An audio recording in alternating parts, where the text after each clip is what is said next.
Hi, everyone. Thanks for joining us here in the Rochester Press Box. Beginning of baseball season means spring is here, guys. Hope is here. That's what I'm hoping that my Mets will do.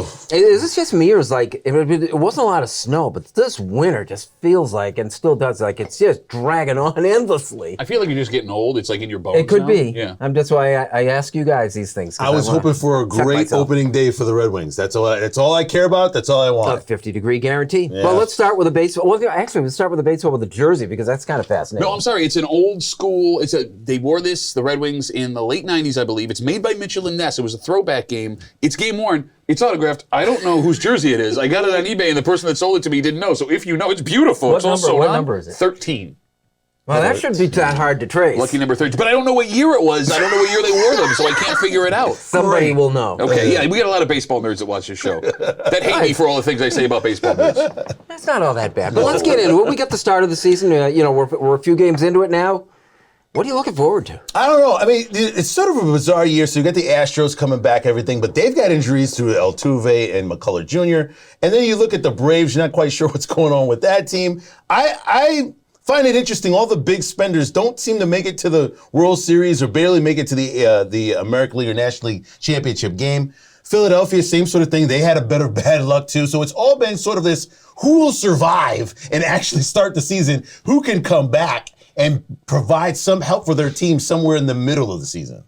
I'm looking at both coasts. There are two teams I'm paying attention for. On the West Coast, the Angels, you've had two of the best players of their generation. You've done nothing with them. Terrible. Do you put something around them and try and go for something? Or are you going to ship them both out of town, and what are you getting back? Well, ship out, I think Ohtani is probably going to leave after this year if it's the same last 2 years. Okay, so that's why they say if they're not in contention at the All-Star break, that Ohtani will get traded before he signs off. Even if you are in contention with Ohtani, especially, like he's a unicorn. He's like nothing we haven't seen since Babe Ruth. Yeah. Even if you're in contention, you might have to think about I giving find myself him up. really hoping that team does well.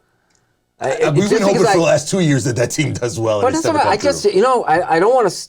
I really don't want to see Ohtani hit the open market. I think make this competitive and do something with that roster. Okay, but he's also playing in the second biggest market in America. It's not like he's in, Kansas City or Pittsburgh where you're rooting. We treat him like that. The second thing I'm looking at. Yeah. Let's go to the East Coast. No, you're fine. I'm sorry. I want to make sure I get it in because I got to get my impression in. What's going to happen with the Yankees this season? Because it's do or die, right? Like if you don't make it to a World Series, Aaron Boone is losing his job.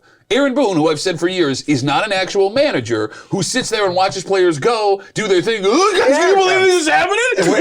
Right? And the Yankees were negotiating with themselves with Aaron Judge. I think there was this sort of push toward every impression is the same voice. It's the same. It works best with Aaron Boone, though. If people he hates the most. Don't hate the player, hate the game. But technically, they're not the same, though, right? No. There's little nuances that only the smartest comedy fans can pick up. But for the Yankees, them negotiating, the Mets too, going into the well to get as many players as they're possible. They didn't make it out of the wild card. The Yankees got swept in the American League Championship Series. So it's kind of like, it's bizarre. Then you have Tampa Bay, who somehow every year with less money finds guys that extremely start well. Glasnow, I think, is injured, so he'll be out for a while. But yeah, I mean, you're right. The whole thing is weird. And it actually loops back to the first thing we were talking about, because the Dodgers, contenders. The Yankees, contenders. The Mets, contenders. At least they think they are, spending the money that they are.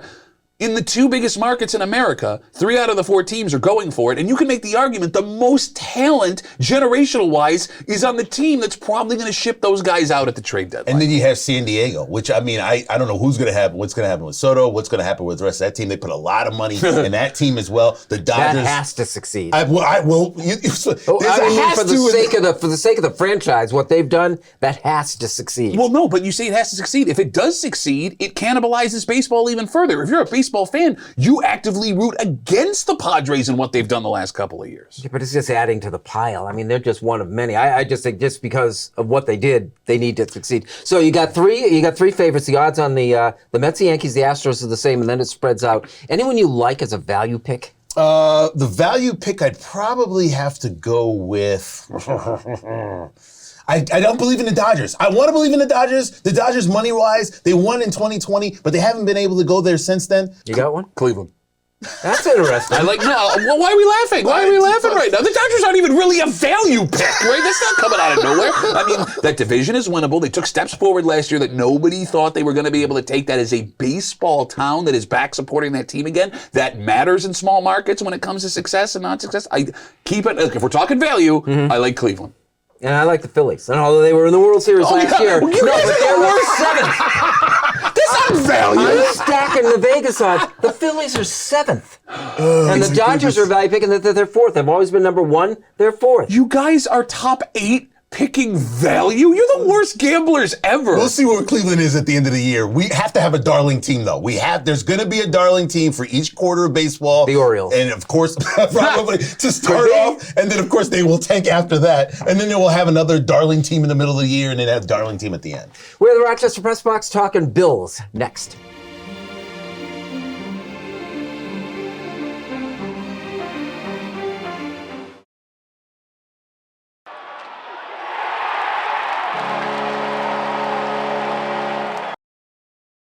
I have some travel books, Volume 1, Volume 2.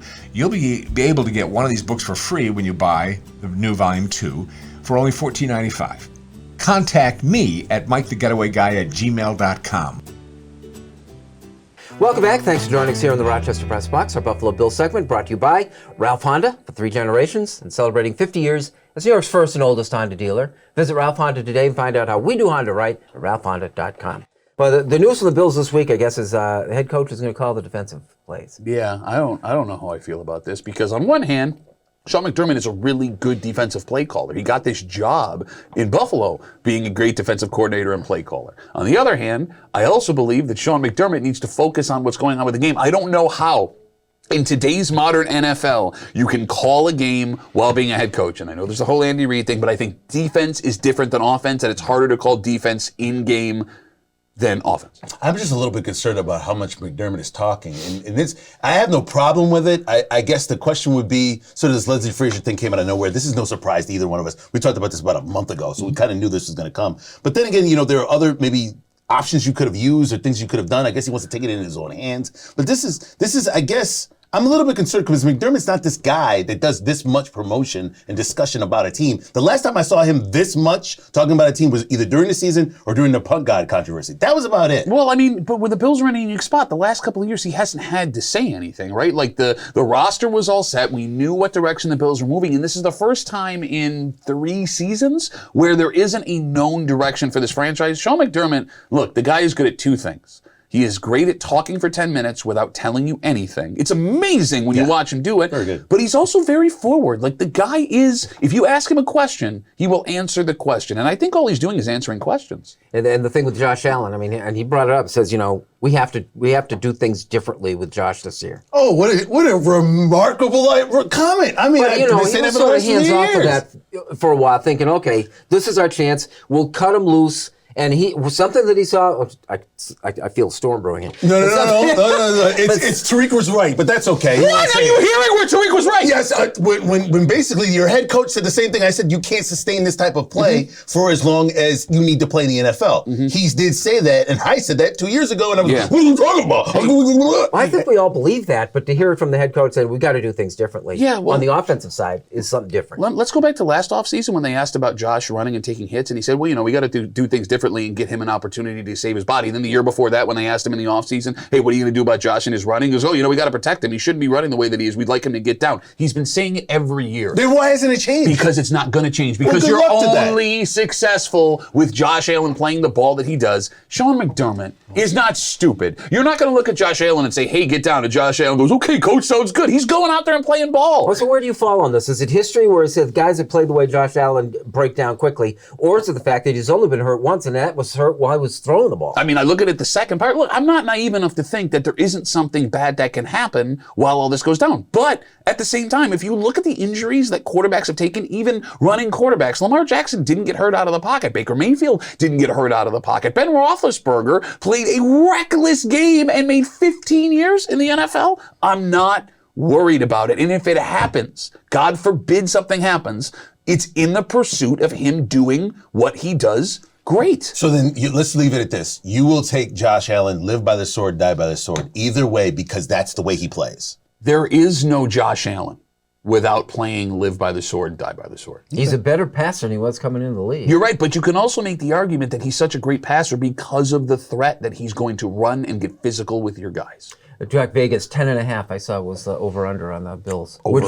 Yeah, I thought that was a little low. Yeah. So I think it's like 10-7, 11-6. I fight him on a lot of stuff, but not this one.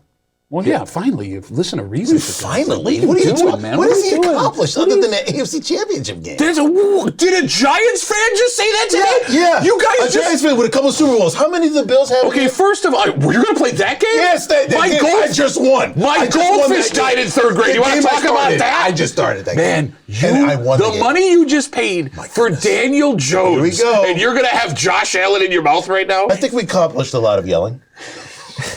All righty, our Buffalo Bills segment was brought to you by Ralph Honda. Like it or not is next.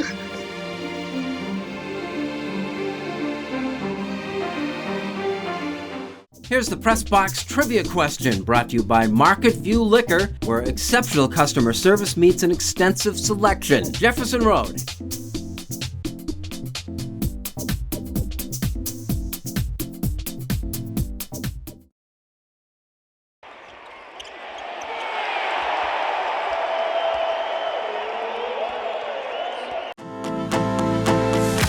Museum in Corning, New York that gets overlooked all the time. Wait until you see the treasures inside. I'll take you there. Mike O'Brien, your getaway guy. Just look for the getaway guy on Facebook. Here's the Press Box Trivia answer, brought to you by Market View Liquor, where exceptional customer service meets an extensive selection. Jefferson Road at 390.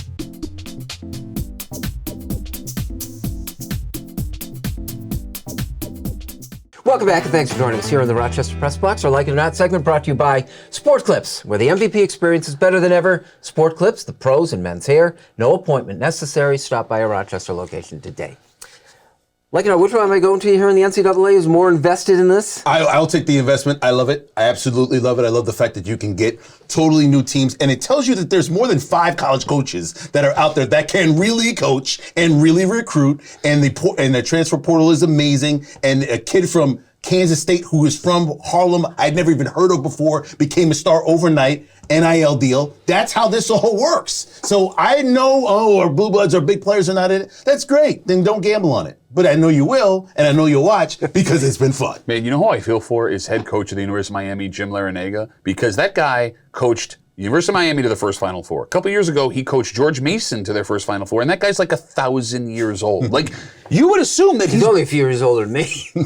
Like I said, you would assume that guy's been a pretty good coach for the last 40 years, but he wasn't able to put it on a national stage because of the teams that he was given to coach until recently. Like, I mean, it is amazing, the young guys that get an opportunity. I mean, a ton of respect to Larrañaga for hanging around and proving to everybody. It just sucks that you don't get to benefit from it on the back end. You know, it wasn't that long ago when we were like, saying like, who's watching a women's tournament anyway? But if you look at all the games that are coming up this weekend, what's the most attractive one is Iowa, South Carolina. I can't wait to watch that game. I'm telling you right now, if you like basketball, South Carolina who hasn't lost a game. So this is going to, I mean, I know the Final Four will result in, we'll wait and see what happens in the other game, but I'm telling you, I can't wait to watch it. You need a dynasty. They got it. I mean, no one's better in terms of their own neighborhood than South Carolina women's basketball. No, you're not wrong about that, but when it comes to like weird things about the Final Four this weekend, if you went to a Big East sports fan, because we're in Big East country here, right, in 1994, and said in 20 years, the University of Miami will be playing the University of Connecticut Huskies in the Final Four. What would that person have said? I mean, do you even remember? Name me a single player that played in the NBA from the University of Miami basketball. They dropped the sport at one point in their history. Right? Like, I mean, those two teams were in the same... Not that long ago. They were in the same conference at one point. One was dominant. One did not exist, right? And they're playing each other in the Final Four this weekend. One playing both, well, one of them in a completely different conference now. Hey, quickly, like it or not, NFL rules changes, and the thing that struck me most is that they're going to allow teams to play twice on Thursday night. Well, the Bills played twice on Thursdays, actually back-to-back years with the Thanksgiving Day game and the other one. It's a ridiculously bad idea. Ridiculously bad idea. You're hurting your product to put it on a platform that only 60% of America has access to. The worst part is that they're hypocritical, too. They say the player safety, and then they roll this out and say, well, that's all right. Well, you want to do that? You want to change it? Add another bye week. I mean, if you're going to do this, I don't mind the football. I don't mind the Thursday, but give them another bye week to rest their bodies, maybe halfway That's through. true. And you play Thursday the week after you've had your bye week. Yes. And everyone's cool with that. Sure. Like it or not, brought to you by Sport Clips Unfinished Business. Next.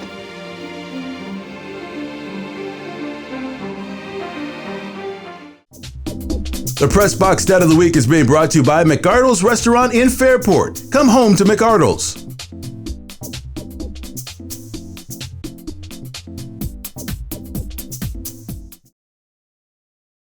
Came now to Eichel. He floated one. Score!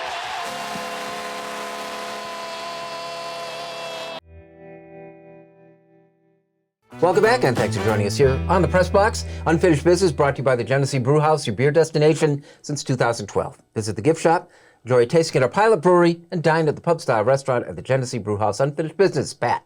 Reports this week that the NFL is going to allow teams to have brick-and-mortar sports books inside their stadiums on NFL game day. Now, the way it's going to work is it's only in states that allow gambling. So, like, New York State would be one of those things. Florida, California, Texas, still not allowing mobile gambling at all, period. And people are talking about what a windfall of cash this is going to be for the NFL. But I disagree, because here's the thing.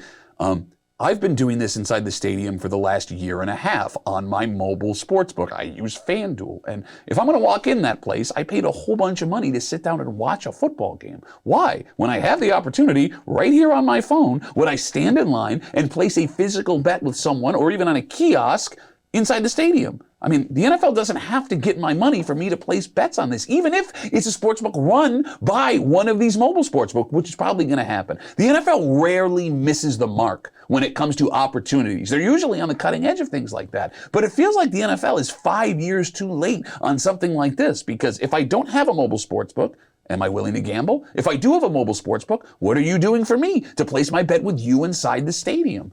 Teams don't have to do this. They're probably all going to do it. I just can't figure out why.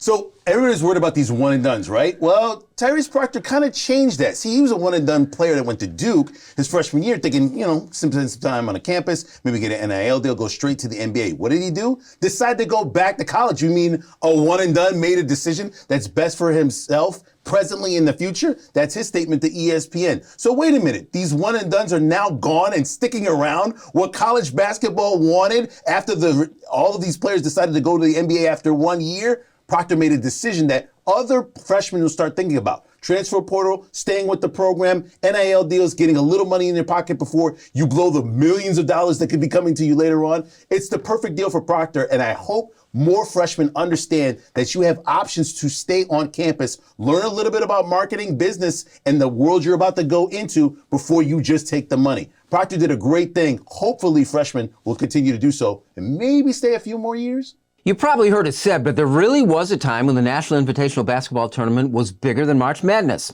long before it became March Madness. In 1950, City College of New York did something special. The Beavers won both the NIT and the NCAA tournament, same year. Back then, the NIT was played before the NCAA and generally drew a better field. 12 teams were invited. The NCAA was just an 8-team geographically drawn event. Both tournaments were played at the Madison Square Garden. CCNY was special. It didn't actually recruit. The school collected the best playground players it could find in New York. 17-5 in the 1950 regular season, but unranked, CCNY was still invited to play in the NIT. And why not? Madison Square Garden was their home court. They were beloved. The Beavers started 5 players consisting of 2 black and 3 Jewish players. When all-white and 2-time defending national champion Kentucky faced CCNY in the second round, the Wildcats refused to shake hands prior to the game. So CCNY exacted its revenge the way all great teams do. They beat the tar out of Kentucky, 89-50. That was the worst defeat of Coach Adolph Schropp's 41-year coaching career.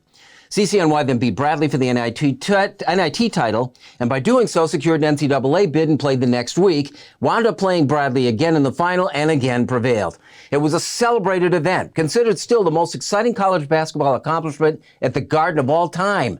But the party didn't last very long. Early the following year, CCNY was swept up in a point-shaving scandal involving 7 teams and 32 players, all of whom confessed to taking bribes. One of its players served prison time. Another chose the Army in lieu of prison, which is interesting in so many levels. The program was suspended, de-emphasized, and bumped back into Division III. The Beavers haven't appeared in a postseason tournament since. The NCAA disallowed the practice of playing in both tournaments shortly thereafter, and finished the job in 1971 by essentially saying that if you're invited to play in the NCAA tournament, you have to play.